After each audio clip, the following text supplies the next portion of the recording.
Olá, você que está aí, se considera uma pessoa de esquerda ou de direita? Sabe o que significa esses conceitos? A partir de agora, a gente faz um percurso pela história. Saímos da Revolução Francesa, vamos até a Revolução Russa, até chegar nos dias de hoje, século XXI. A gente se propõe a trazer esse debate para dentro do estúdio com o Rede Cabeças a partir de agora.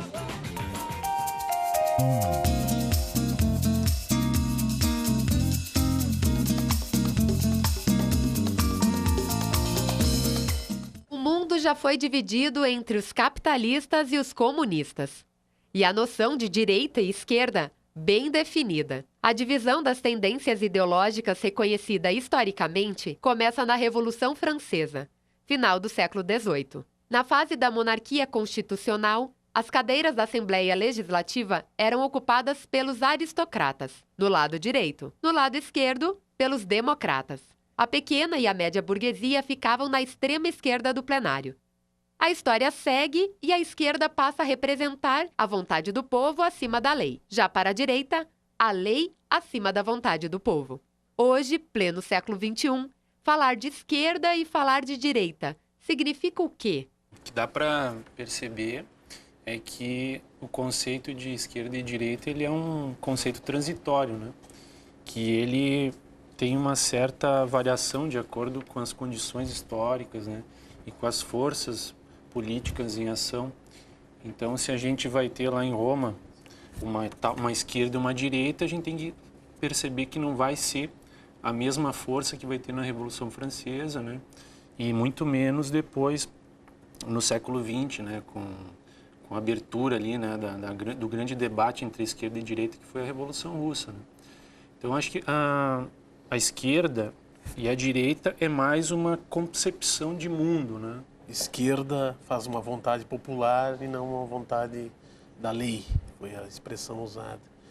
E a direita faz a vontade da lei e não respeita muito a vontade popular.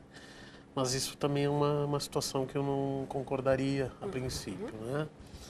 Porque, primeiro, tem que se distinguir efetivamente o que é um direito e lei, né? Porque o que é o correto nem sempre está na lei, né? A lei pode representar a vontade de governantes de determinado período aí. E com relação à direita e esquerda, né, não há como fazer uma definição a partir de um aspecto legal. A gente separou um trecho do Deleuze, do Gilles Deleuze, que ele define, ele tem uma definição para dizer o que é esquerda. Olha só. De gauche pour toi. Ouais. Moi, je vais te dire, je pense qu'il n'y a pas de gouvernement de gauche. Pour ça, là aussi, il ne faut pas s'étonner. Notre gouvernement qui devrait être un gouvernement de gauche et qui n'est pas un gouvernement de gauche, c'est pas qu'il n'y ait pas de différence dans les gouvernements. Il y a au mieux, ce qu'on peut espérer, c'est un gouvernement favorable à certaines exigences ou réclamations. On commence par le beau, par ces ça être de gauche, par savoir donc, et par d'une certaine manière appeler de ses voeux et considérer que ce sont là les problèmes à régler. Et c'est pas se dire simplement ah ben, il faut diminuer la natalité parce que c'est une manière de garder les privilèges de l'Europe, c'est pas ça. C'est vraiment trouver les arrangements, trouver les agencements mondiaux qui feront que, donc, en effet, les problèmes du tiers-monde, être de gauche, c'est savoir que les problèmes du tiers-monde sont plus proches de nous que les problèmes de notre quartier. C'est vraiment une question de perception, c'est pas une question de belle âme, tout ça, c'est... Ok. O que a gente pode analisar, professor João Inácio, da fala dele? Olha, de certa maneira, há uma associação ao longo da história também, né? Assim, governo, direita, né? Oposição, esquerda, né? E, de certa maneira, isso corresponde a uma certa realidade, né? Eu penso também um pouco naquela distinção que o Bobbio fez, né? Até em busca de alguma definição mínima, né? Concordando sempre com a dimensão relativista, que é a definição de esquerda ou de direita, né? Quando ele associa, assim, historicamente, os de esquerda buscavam mais a igualdade enquanto que os de direita falavam mais da liberdade, assim, aquela liberdade econômica, laissez-faire, laissez-passer, né? Se nós formos ver, assim, é um ponto polêmico, né, discutível, mas a perspectiva de ter um governo realmente de esquerda é uma perspectiva sempre muito mais exigente do que ser de direita, né? É mais fácil ser governo de direita do que ser governo de esquerda, na medida em que ser de esquerda pressupõe, né, uma linha mais à la Rousseau, ou seja, que o próprio poder político, né, via o contrato, ele fosse buscar a igualdade, a ponto até quase de que se autodestruir na medida em que não existisse mais desigualdade na sociedade. Então, se a gente pegar a esquerda nessa perspectiva, né, todo governo de esquerda, toda atuação, ela deveria ser uma atuação de fazer transformações na busca, né, de uma sociedade mais justa, igualitária nessa perspectiva. Enquanto que o de direita, em princípio, é o que reage contra isso. Mas, claro, pegando pelo senso comum, né, esquerda, mas voltada às causas sociais, aos trabalhadores. Esse é um olhar de senso comum. Direita, mais no viés dominante, né, enfim, mais para o capital. Esse é um olhar mais simplista, claro, né, que eu creio que o cidadão de casa tem essa visão, né, mas também, em nome da governabilidade, a gente vê hoje no nosso país, por exemplo, tudo pode, né? Tudo está podendo, várias coligações, vários ajustes, e aí cria uma certa confusão, eu creio, também nessa cabeça do cidadão que está em casa.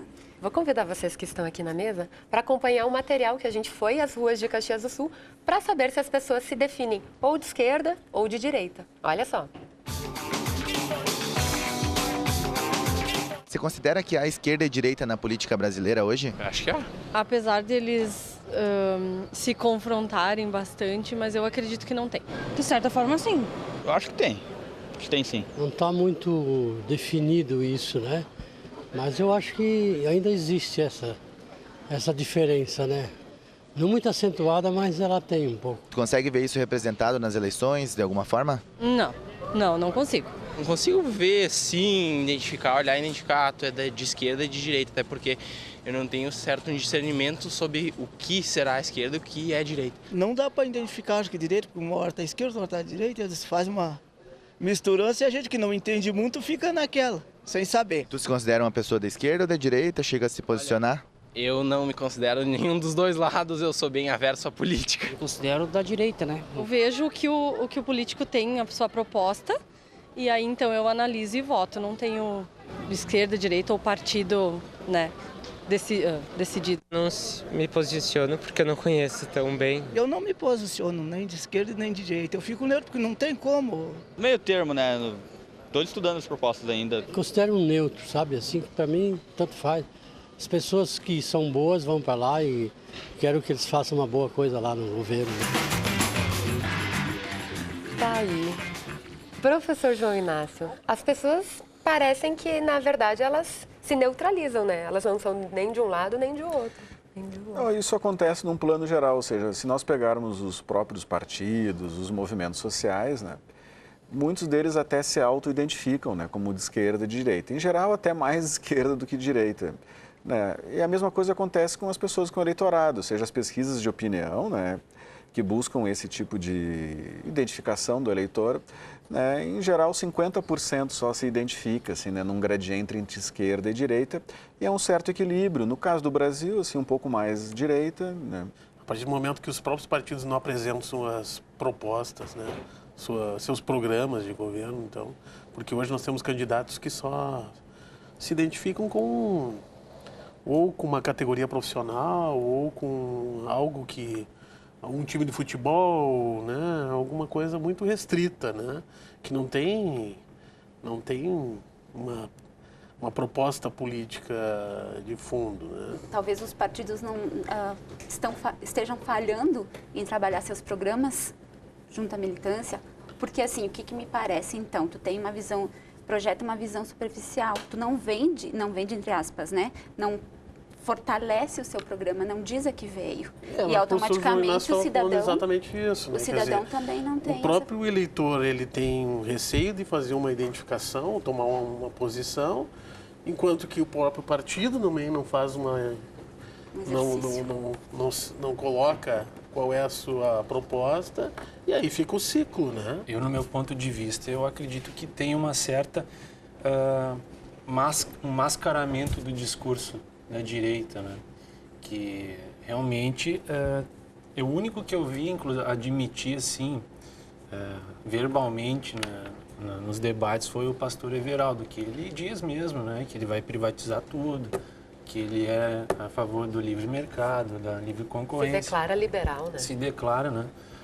Então, os outros, eles tentam, né, não colocar isso de forma aberta, porque, né, para não parecer tão feio, assim, né, frente ao povo, né? Nossa, essa é a maior casa que eu já vi. É o Palácio de Versalhes, lar de Maria Antonieta. Sabia que ela ficou famosa por um único fato? Eu adoro bolo demais! A Maria Antonieta adora bolo, Sr. Peabody. Ela adora realmente. Ela foi uma mulher com apetite voraz por tudo que tinha cobertura de glacê. Mas suas preferências refinadas foram alvo de muita crítica. Por quê? Por quê, Sherman? Durante o reinado de Antonieta, o povo da França era extremamente pobre. Você tem pão aí? Não! Sou extremamente pobre. A gente pode comer bolo agora? Meu! Desculpe. É seu, mas pode me dar só um meu? Acho que ela não escuta com toda essa cabeleira. Sherman, o que a rainha quer dizer é... que toma croissant e bolo! E quando a rainha ouviu que os pobres de Paris não podiam nem comprar pão, ela disse... Que comam bolo! Não! Eu mesmo vi! Que escândalo! É um ultraje! Abaixo a rainha! Abaixo a monarquia! Espere! Que tipo de bolo? Viva a revolução! Viva a revolução! Sua festa arrebentou, majestade. Mas infelizmente eu e Sherman precisamos... Sherman? Sherman? Sherman? Sherman? Sherman? Aqui, Sherman! Oi, Sr. Peabody. O que você está fazendo aqui? Provando esses outros bolos. Tem um aqui com chantilly e morango que é muito fantástico. Sherman, você lembra por que eu te disse para ficar perto de mim durante a Revolução Francesa? Porque depois da Revolução Francesa vinha um tal de Reinaldo? Quase. Eu disse, depois da Revolução Francesa virá o reinado do terror. Prendam os aristocratas! E existe outro fato, em 1989, que vai marcar a história. Vamos conferir. Há exatamente meia hora, a Alemanha é uma só nação. Berlim, a capital da nova Alemanha unificada, está tomada pelo povo. Pelo menos 1 milhão de pessoas estão nas ruas e todos querem passar sob o portão de Brandemburgo para celebrar a unidade nacional. À meia-noite foi um delírio. Além do entusiasmo popular, todos os sinos da Alemanha começaram a tocar e os fogos de artifício coloriram a noite de lua cheia.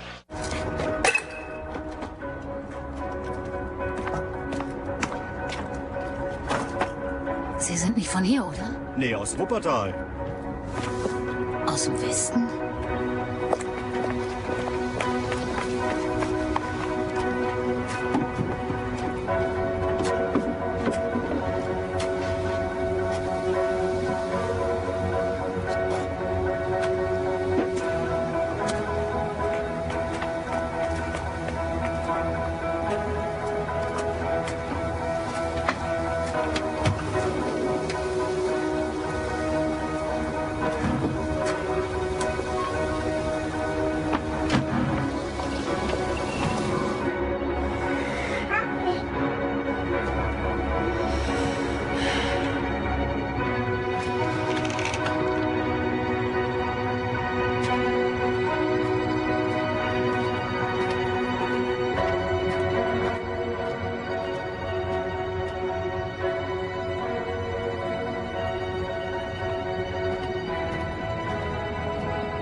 Aí o cinema acaba também se apropriando, né, dessas desses fatos para fazer uma nova leitura sobre a história.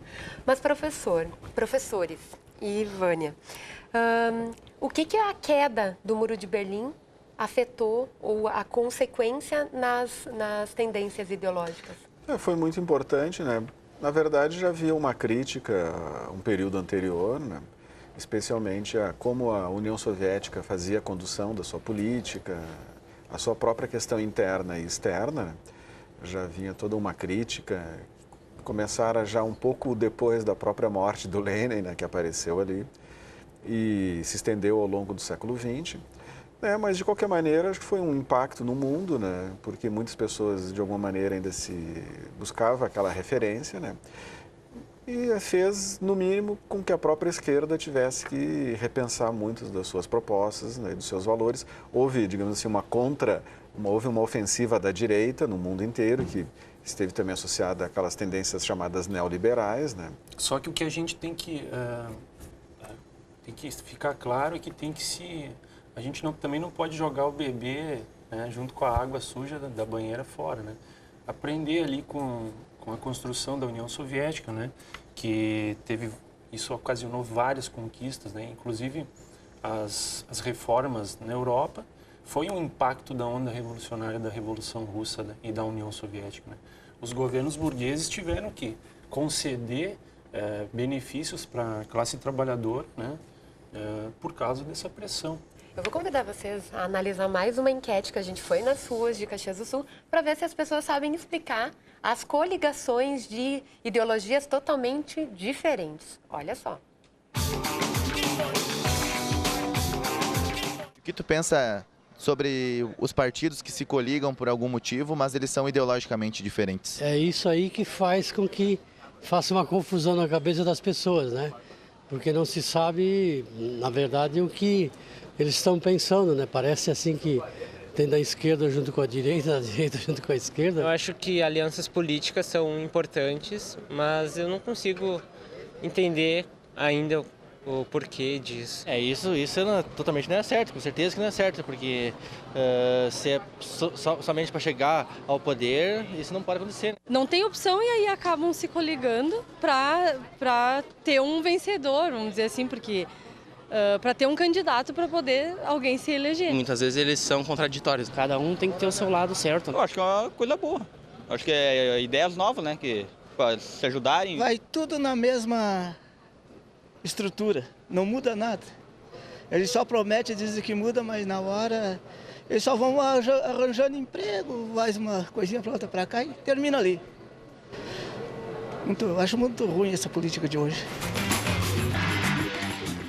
Aí, as falas das ruas, né? Professor Sérgio, como a gente explicaria as coligações? As coligações, elas estão sendo realizadas e até não são ruins, efetivamente. Um dos entrevistados disse que é necessário até as coligações. Até porque, né, um governo precisa, muitas vezes, ser amplo, ele precisa ter, né, mais de uma posição a respeito de vários temas. Tem a ver com a questão do interesse, o que eu quero, né? E, de qualquer modo, se quer chegar ao poder para desenvolver um programa, desenvolver ações, enfim, sei lá, lutar pelos menos favorecidos, né? Cada um com o seu olhar. E para chegar ao poder, neste contexto, mesmo pensando no local, você tem que se associar a quem na eleição passada era teu opositor, né? Porque não adianta, é mais votos, é mais gente trabalhando por aquele partido. Então, a esquerda, se fosse fazer uma análise de classe social, né? Que classe a esquerda representa, a gente pode partir do princípio que a esquerda ela é uma minoria, né? Até pela questão de que a propaganda ideológica, né, ela consegue arrebanhar a grande maioria. E como a esquerda ela propõe uma ruptura com a lógica do sistema, né, do capitalismo, ela vai sempre se colocar de uma forma de minoria. Então, alguns partidos vão querer transformar essa minoria em maioria e aí vão se dissolver, né, num programa que não vai representar mais um programa de esquerda, né, de classe. E aí você vai ter uma capitulação a um programa da classe dominante, burguesa. Então, tem coligações táticas, né, e coligações de programa. Então, se fosse uma coligação tática que visasse, né, um objetivo específico, mas não que você vai aderir ao programa do outro partido que representa uma classe que não é da tua ideologia, né? Então tem tudo isso aí que tem que ser analisado. Esse programa deveria ser realizado talvez depois da eleição, né? Daí nós conseguiríamos desenvolver um pouco mais. E abrir assim. Mas só completando o que o professor, nós temos hoje temas que sequer são enfrentados, né? Em razão de grandes composições, grandes coligações. Se você pegar aí o tema de aborto, de casamento homossexual, né? Ou mesmo controle de natalidade, né? Que muitas posições são diferentes aí a respeito desse tema, né? Mas em razão de tamanha composição partidária, você acaba não enfrentando temas como se eles não existissem, né? Então isso é um prejuízo enorme, né, principalmente para quem vai fazer uma determinada escolha. Nós temos candidatos e, dentre eles, nós temos que fazer a escolha. Eu acho que um aspecto que talvez ainda possa confundir mais a cabeça do eleitor, né, é que, no mínimo, nós temos 3 sistemas, né, que se complementam. O sistema partidário, hoje no Brasil, nós temos 32 partidos. Desses 11... eles colocam ou no nome ou na proposta programática deles o socialismo, né? Ou seja, de 32, nós temos 11 e talvez até um pouco mais, assim, se a gente fosse analisar, ou seja, uma quantidade expressiva de partidos, se nós formos ver. Por outro lado, também, esses partidos, eles se agissem em conjunto, né? E eles já seriam uma diversidade grande, só entre esses, né? Eles já poderiam produzir governos de coalizões amplas, mas não, eles ainda fazem alianças com outros partidos, alguns não fazem com ninguém, né? E isso mostra bem uma diversidade. Só que o sistema eleitoral, ele não penaliza quase nenhum partido, porque desses 32, né, uma grande parcela estão assim, nas prefeituras, nas câmaras de vereadores, no Congresso. E a própria bancada federal é aquela que determina os horários eleitorais e o fundo partidário. Nós temos 22 partidos, né? Então, vejam, o eleitor também não colabora muito. Ele pode dizer, às vezes, na entrevista que ele não gosta disso, mas ele acaba votando e numa perspectiva diversa. E depois, aí nós temos os governos, ou seja, o sistema governamental. E nem sempre as coalizões governamentais são as mesmas coligações eleitorais. E, às vezes, são formados governos de coalizão de partidos que concorreram contra na eleição. E até o próprio caso do Rio Grande do Sul, né? Nós tivemos na eleição passada partidos que concorreram fora da coligação que ganhou as eleições e depois eles foram para o governo. E já na própria campanha agora, os partidos ficam se convidando, ou seja, eles estão concorrendo contra, mas se um ganha, o outro já convidou o outro. Ou seja, então o próprio eleitor, nesse ponto, ele fica confuso porque há especialmente nos deputados, nos vereadores, deputados estaduais e federais, a transferência de voto e existem as coligações nessas eleições parlamentares proporcionais. Então eu posso votar num partido e eleger um outro. Depois aquele outro partido ainda pode romper naquela coligação e fazer uma coalizão governamental com outro partido. Então o voto se perdeu por aí. Então, de certa maneira, essa confusão ela pode ser na cabeça do eleitor, mas o sistema funciona, produz governabilidade, e eu apontaria só 2 últimos aspectos. Assim como existem os partidos que têm interesse, porque eles beliscam, né, nos bens e serviços do governo, com cargos de confiança, com emendas e seja lá mais o que for, mas também muitos partidos eles entram nos governos porque eles querem evitar que aquele governo radicalize contra.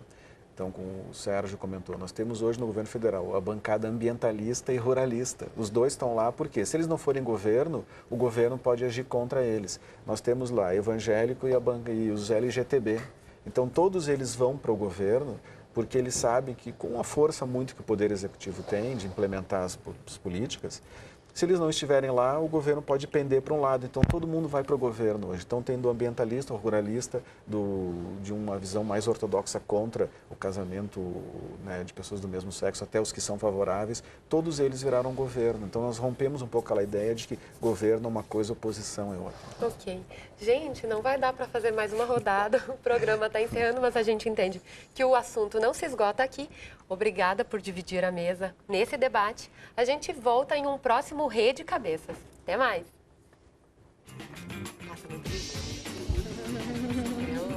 aqui é bem ligeiro. Agora você estava armando eu tinha que ser armado. É depois, né?